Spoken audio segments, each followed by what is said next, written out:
चंडी नगर नामक गांव में विनय नाम का एक व्यक्ति रहता था।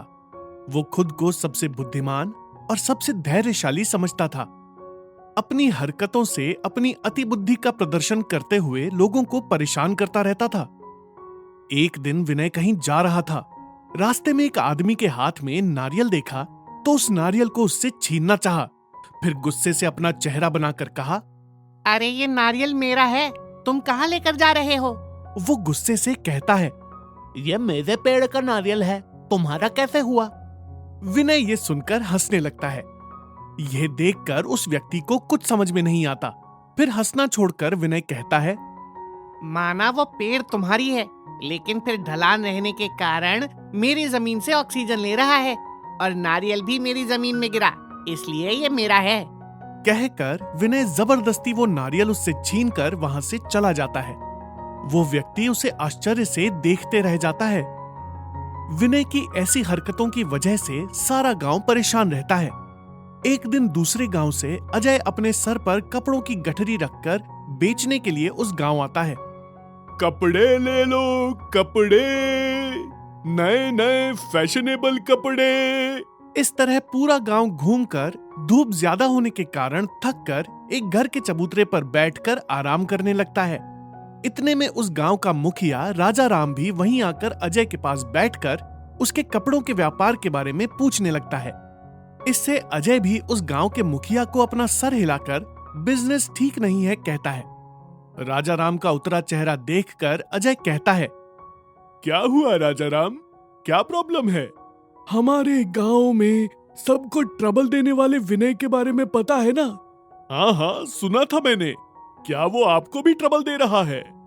राजा राम अजय को सारा गांव उसके कारनामों की वजह से कितनी मुश्किल उठा रहे हैं कहते रहता है। अजय हाँ हाँ करके सुनते रहता है। राजा राम की बातें सुनकर अजय बहुत देर तक सोचता है। तब उसे एक आइडिया आता है तो राजा राम से कहता है, गांव के बाहर पुरानी हवेली में एक तंत्रिका रहती है। वहां पर जो भी जाता है वो लकड़ी के तोते के रूप में बदल जाता है। क्या सच है? बहुत अच्छा आइडिया है। अभी विनय का खेल खत्म। राजा राम अजय की प्रशंसा करके उसे खाने के लिए बहुत अच्छा भोजन भी भेजता है। बाद में राजा राम यही बात गांव वालों को कहता है तो वो सब खुश हो जाते हैं। सारा गांव राजा राम को ही यह काम करने के लिए कहता है। इससे राजा राम विनय के पास जाकर अजय के आइडिया को अमल करने के लिए कहता है। अरे विनय, तुम्हारे लिए मैंने एक अच्छी लड़की को देखा है। अच्छा, कौन है वो लड़की? अपने ही गांव की है क्या? विनय उत्सुक होकर पूछने लगा। यह देखकर राजा राम मुस्कुराते हुए एक प्रॉब्लम भी है कहकर कहता है, उस लड़की से शादी करने के लिए तुम्हें गांव के बाहर जो पुरानी हवेली है वहां से एक लकड़ी के तोते को लेकर आना होगा। वहां एक तंत्रिका रहती है, ये बात विनय जानता है। इसलिए बहुत सोचकर विनय को इन सब चीजों पर विश्वास न होने से है। मैं जरूर जाऊंगा कहता है, क्योंकि उसे लड़की के साथ जायदाद भी मिलने का लालच होता है। अगले दिन विनय अपने धैर्य को दुगना करके उस पुराने घर में जाकर देखा तो बहुत सारे लकड़ी के तोते लटके रहते हैं। वहां पर एक बूढ़ी तंत्रिका कुछ पका रही थी। यह देखकर उसे डर लगता है, लेकिन फिर धैर्य से लकड़ी के तोते के बारे में पूछता है। जब वह एक बड़े से हांडी को दिखाकर कहती है, लकड़ी का तोता चाहिए तो उस हांडी के अंदर जाओ, वहां पर एक सवाल लिखा रहता है, उसका सही सही जवाब दिया तो तुम्हें मिल जाएगा। तुरंत ही विनय धैर्य के साथ हांडी के अंदर जाता है। यह देखकर वह तंत्रिका हंसने लगती है।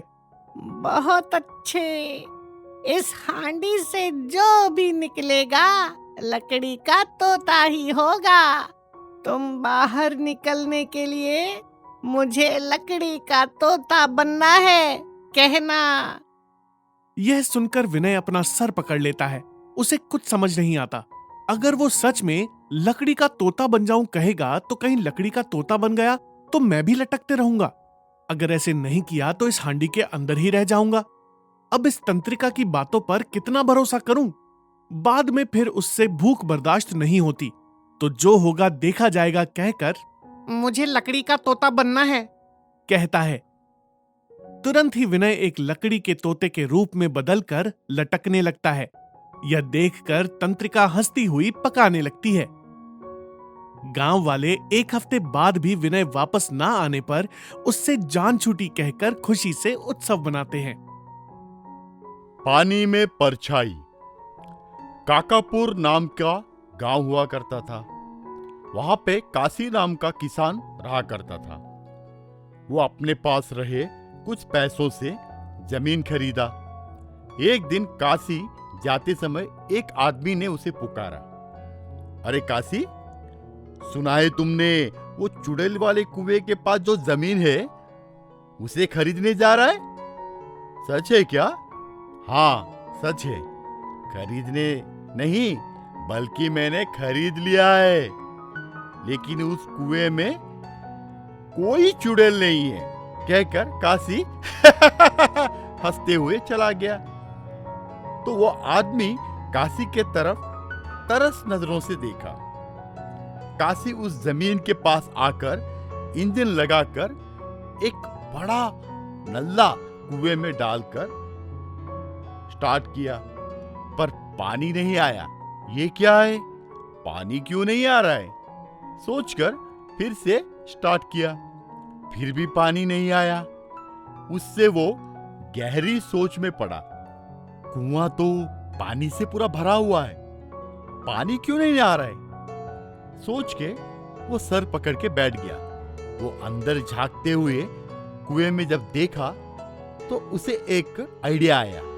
एक बकेट को रस्सी से बांधकर गुस्से में देखकर काशी मन में, अब कैसे तू नहीं आएगा, मैं देखता हूं, कहकर एक बकेट को पानी में डालकर खींचने से बकेट ऊपर नहीं निकला। बाद में जोर से खींचने से रस्सी आया, पर बकेट नहीं। उससे वो शॉक होकर चिल्लाते हुए भागा। काशी अपने घर पे जाकर चद्दर ओढ़कर बैठ गया। डर के मारे कांपने लगा। सब लोगों ने मना करने के बावजूद मैंने वो जमीन खरीदा। क्या अब मेरे पैसे डूब गए? कहकर उदास हुआ। अगले दिन फिर से वो कुएं के पास गया। कैसे भी करके पानी को बाहर निकालने के लिए सोचा। हिम्मत करके काशी कुएं के अंदर देखा तो उसे एक परछाई दिखाई दी। तो वो डर के भागा। फिर वो मन में सोचा, अरे छी छी छी छी, वो तो मैं ही हूं, मैं क्यों वहां से डर के भागूं? सोचकर गुस्से में फिर से वहां पे आया। इस बार परछाई को देखकर काशी ने, मुझे ही तू डराएगा? मैंने कब तुझे डराया? पर तू बात कैसे कर पा रहा है? तो परछाई, तुम बात करोगे तो तुम्हारी परछाई क्यों नहीं बात करेगी? कहते ही काशी अपने सर खुजाकर, मैं बात कर रहा हूं तो मेरी परछाई भी तो बात कर सकती है ना? सोचकर खुशी खुशी फिर कुएं के पास गया और अंदर देखा। अगर खेत के लिए पानी नहीं मिलेगा तो खेती कैसे करूंगा? तुझे पानी ही चाहिए ना? तो रुक, मैं देता हूं, कहकर परछाई उसे दीमक के पट्टे देकर करना क्या है उसका विवरण दिया। दीमक दीमक, ओ मेरे दीमक, खेत में पानी तो डाल। तो दीमक हवा में उड़ते हुए बारिश के जैसे खेत में पानी डाला। उससे काशी बहुत खुश हुआ।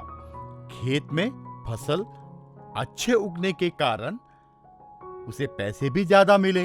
अब और जमीन खरीद के और पैसे कमाना होगा। पर एक दीमक के पट्टे से यह मुमकिन नहीं है।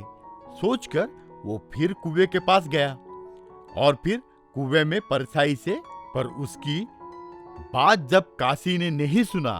ठीक है तो फिर तू एक काम कर, तू खुद इस कुएं में आकर जितना चाहे उतना दीमक के पट्टे लेके जा। कहते ही काशी तुरंत कुएं में कूद गया। काशी बाहर आने के लिए लाख कोशिश करने के बावजूद संभव नहीं हुआ।